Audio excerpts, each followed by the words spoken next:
Good afternoon.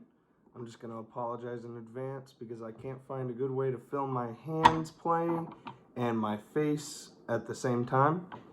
So I'm going to be standing up, sitting down a lot in this video. But today we are going to be looking at your snare drum playing test.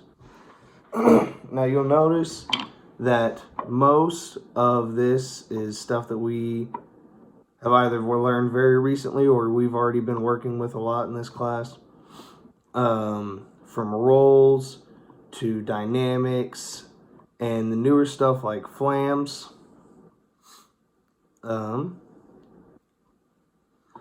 a few tricky rhythms in here, but that's just because of how far we are into the program, and we should be starting to nail those down at this point.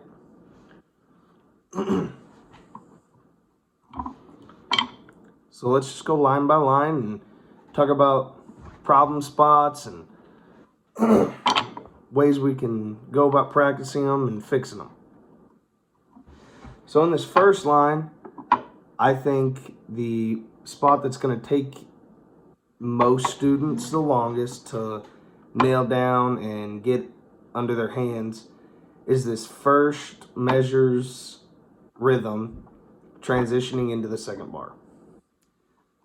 So the way we start learning this is by just learning the first measures rhythm. And the way that I found easiest to do that is to first count it. So whatever method you want to do, I learned 1 te, 2 te. So it would be 1, ta 2, ta 3, ta 1, ta 2, ta 3, ta 1, ta 2, ta 3. Then we want to put that under our hands. You can figure out your own sticking if you want, but for this first measure, I chose to use only my right hand. So it's 1, ta 2, ta 3, ta 1, ta 2, ta 3, ta 1, ta 2, ta 3, ta 1, ta 2, ta 3. Then after you nail that down, you just move on to transitioning into the second bar, which has the new stuff, the flams. 1, ta 2, ta 3, ta 1, ta.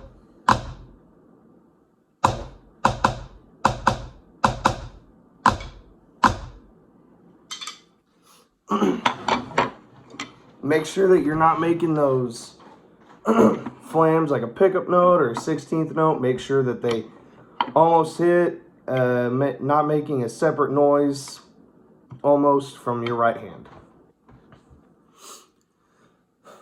So in the second bar, our big emphasis is going to be in the third and fourth measures, your dynamic changes.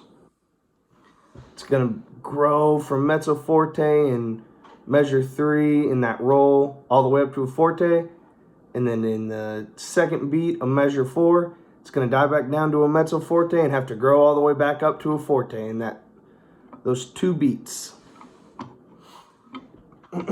So the easiest way I've found to practice dynamics in general, especially on rolls, is to just start as quiet as you can or as comfortable as you want to be.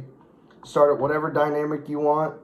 I usually start low, then raise it up, and then come back down, and then raise it up, and then come back down.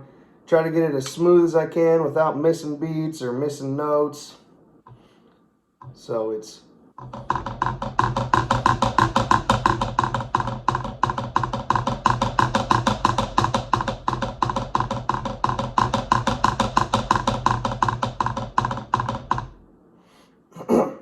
so in that, we'll start on the second measure of the second line.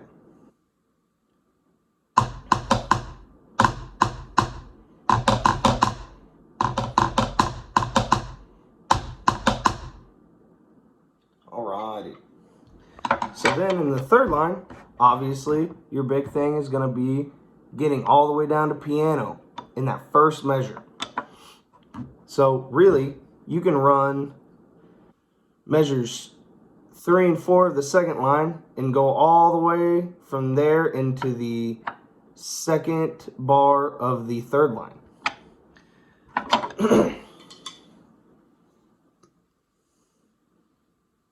So we're going to start on the second measure of the second line and go all the way to the second measure of the third line.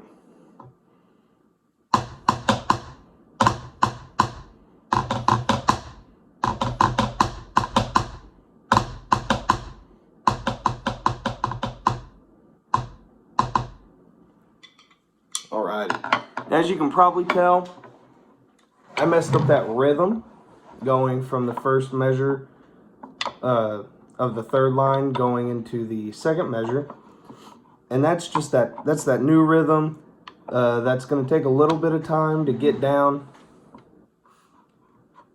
and the best way to do that is just rep that part over and over, honestly. Just rep it until you can get it under your fingers. You can take it slower or take it faster, however you feel like you can get it down. But I'd recommend going from that second measure of bar 2 all the way to the second measure of bar 3. And then in the fourth line, pretty simple rhythms to start out, measures 1 and 2, just dotted 8th note, 16th note, 8th note, 16th notes. So then we're going to get back to that. We're going to get back to that growth into a forte. But this time, after the rolls and your one note, it transitions into a flam. So you don't want to over-exaggerate that flam. You don't want it to be like an accented note or a 16th note pickup or something weird like that. You still want it to sound like a flam. So you still want it to sound, but it's just going to be louder. Make sure not to accent your left hand or anything weird like that. So it'll sound like this.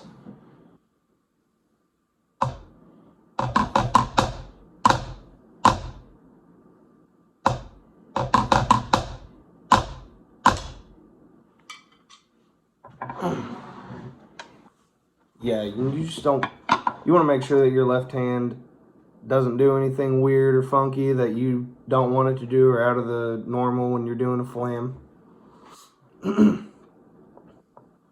So then on the fifth line, your hardest part is going to be transitioning from forte and then suddenly pianissimo. And those pianissimos land on flams, so your tendency is going to want to be to do some kind of accent on your left hand, and that's just natural. That's what's going to happen. Either your left hand or your right hand is going to want to be louder than the other, or especially coming out of a forte. So you just want to put a lot of focus on that and maybe run that line a couple times. Just play those rhythms, the first 3 bars of line 5 over and over. Just rep them. Make sure you can get that. Really, just you could play the second bar into the third bar, making sure to get that. Oh goodness, dynamic change. Sorry, had a brain fart. But yeah, really, you can just make sure you start forte.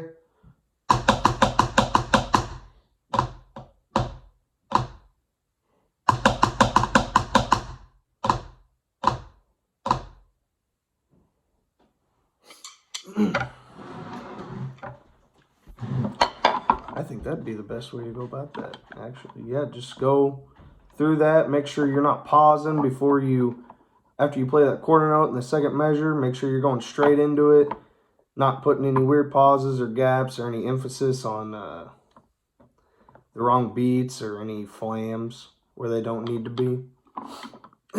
Just make sure everything's even. And then the sixth measure, that's where the rhythms get a little bit funky and start to run together. So this, or the 6th line, I'm sorry. So the 6th and 7th line, I would just say to rep them in parts. So I chunk them. So we're going to chunk the first 3, let's say. So you chunk the first 3 bars, you get those under your hand, then you want to chunk the next 3 bars. Then that makes up pretty much all 6. It's 6 measures and a beat. So if you chunk those in 3, and then you just add that extra beat on at the end, I think you'll be good. You just got to practice them in chunks, get them in under your hand in chunks, then try to piece them together little bits at a time.